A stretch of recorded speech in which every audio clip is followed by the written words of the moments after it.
کو رام کرنے کا جو طریقہ تھا آپ کا، کس طرح آپ کہتے تھے، کیسے معاف کیا آپ نے؟ اس موقع پر حضرت اسامہ ابن زید رضی اللہ عنہ کو واقعہ بھی یاد آتا ہے جب انہوں نے ایک آدمی کو لا الہ الا اللہ پڑھنے کے بعد بھی جنگ میں قتل کر دیا تھا۔ نبی کریم صلی اللہ علیہ وسلم کتنا ناراض ہوئے تھے۔ حضرت اسامہ جو حب رسول اللہ کہا جاتا تھا، جن کو نبی کریم صلی اللہ علیہ وسلم سب سے محبوب کہا جاتا تھا، وہ ان سے آپ کہتے کیا ہے؟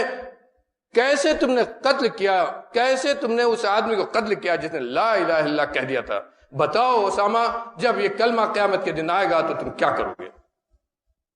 نرمی کس حد تک اپنے مخالف کے ساتھ، اپنے مخالف کے ساتھ میرے بھائیوں احتجاج کرنے کا اور اپنی مخالفت کو درج کرانے کا اور حق کہنے کا، باطل کے خلاف آواز اٹھانے کا، یہ ہمارا حق ہے اور ہمارے دین نے بھی یہ حق دیا ہے۔ یہ حکم ہے ہم کو کہ تأمرون بالمعروف وتنہون عن المنکر، معاشرے میں ہونا ہے یہ۔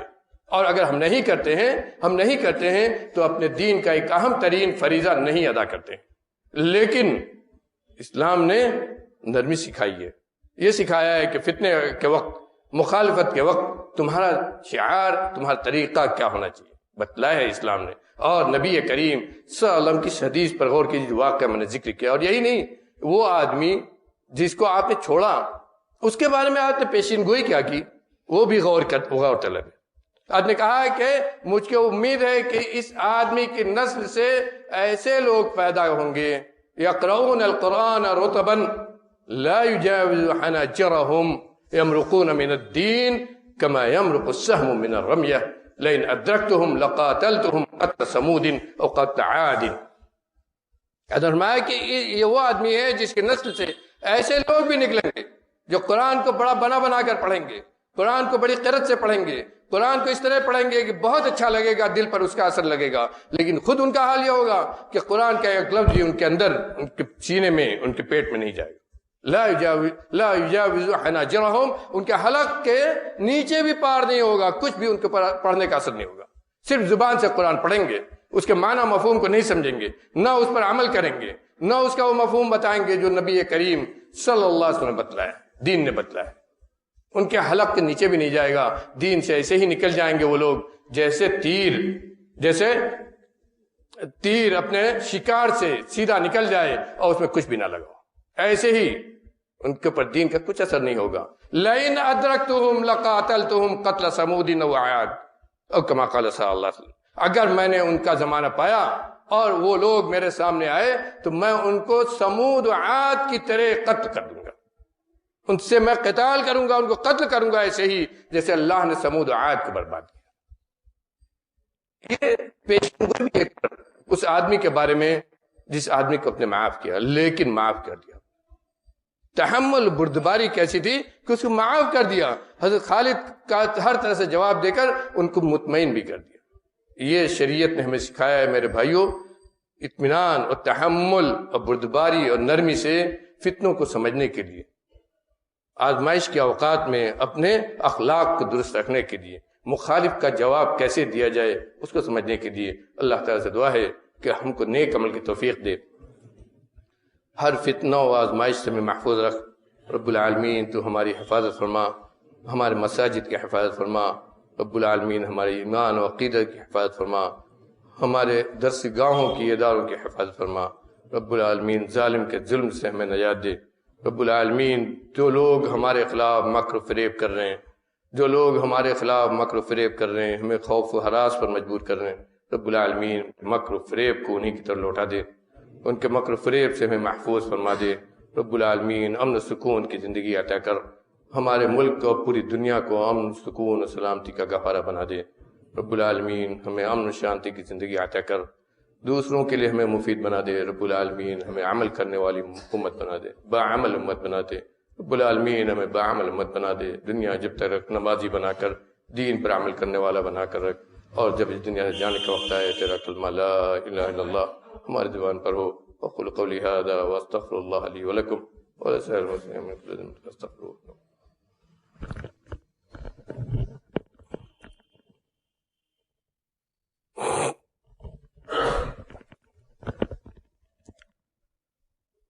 الحمد لله وحده والصلاة والسلام على من لا نبي بعده. أما بعد فأعوذ بالله السميع العليم من الشيطان الرجيم. بسم الله الرحمن الرحيم. إن الله وملائكته يصلون على النبي يا أيها الذين آمنوا صلوا عليه وسلموا تسليما. اللهم صل على محمد وعلى آل محمد كما صليت على إبراهيم وعلى آل إبراهيم إنك حميد مجيد. اللهم بارك على محمد وعلى آل محمد كما باركت على إبراهيم وعلى آل إبراهيم إنك حميد مجيد. اللهم اغفر لأمة محمد. اللهم اغفر لأمة محمد. اللهم ارحم أمة محمد رحمة عامة. اللهم انصر من نصر دين محمد صلى الله عليه وسلم واجعلنا منهم، واخذل من خذل دين محمد صلى الله عليه وسلم ولا تجعلنا منهم. ربنا آتنا في الدنيا حسنة وفي الآخرة حسنة وقنا عذاب النار. ربنا اغفر لنا ذنوبنا وإسرافنا في أمرنا وثبت أقدامنا وانصرنا على القوم الكافرين. ربنا افتح بيننا وبين قومنا بالحق وأنت خير الفاتحين. ربنا افتح بيننا وبين قومنا بالحق وأنت خير الفاتحين. ربنا اغفر لنا ولإخواننا الذين سبقونا بالإيمان ولا تجعل في قلوبنا غلا للذين آمنوا ربنا إنك رؤوف رحيم. ربنا آتنا في الدنيا حسنة وفي الآخرة حسنة وقنا عذاب النار. عباد الله رحمكم الله، إن الله يأمر بالعدل والإحسان وإيتاء ذي القربى وينهى عن الفحشاء والمنكر والبغي يعظكم لعلكم تذكرون. اذكروا الله يذكركم وادعوه يستجب لكم ولذكر الله أكبر والله يعلم ما تصنعون.